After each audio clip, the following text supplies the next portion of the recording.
So when is a good time to say I've tried all I can with my beautiful black men and it's time to look for my white king?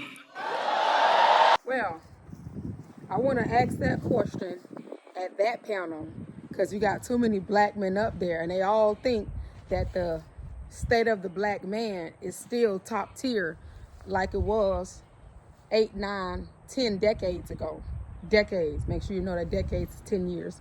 And so with that being said, I didn't expect anybody's reaction to be anything that that lady wanted to hear. But let me just tell you what I think. When you decide to go to a man of another race because the men in your race are not doing what you want them to do, well, there's one or two things going on here. For one, you just had a choice of the wrong black men that you were dating. You were attracted to that type. When we talked about the types, you were attracted to a certain type. And unfortunately, a type that you like did not like you back. So again, they made use of you where you thought that you was being used, okay? That's one.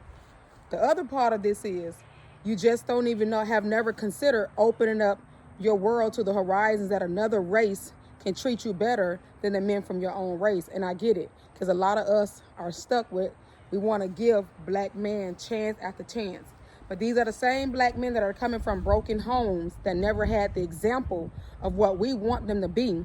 So they cannot emulate what they've never seen. Now, when you decide to go to a man of another race, please don't let it be because you are tired of black men.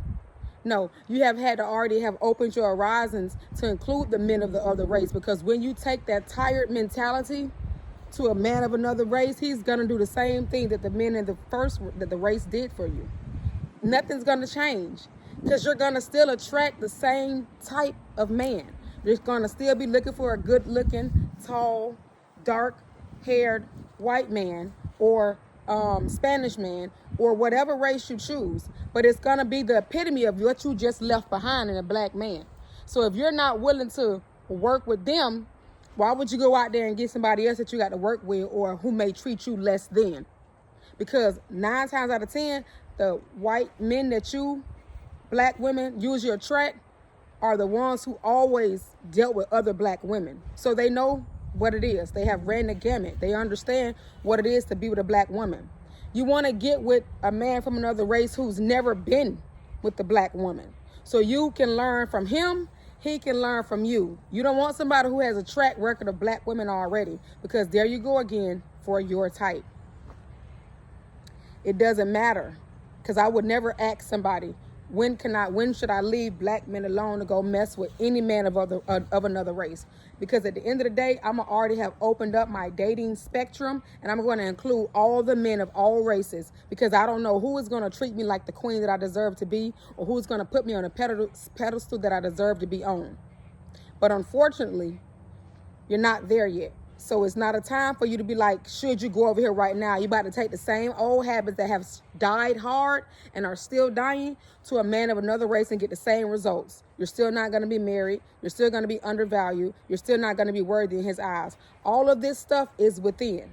Do you value self? Do you love yourself? Do you think that yourself is worthy? If you don't already believe that, then it doesn't matter what race he comes from, sis. He gonna still do the same things that the race that you running from has been doing for years. It starts with you, babe. It starts with you.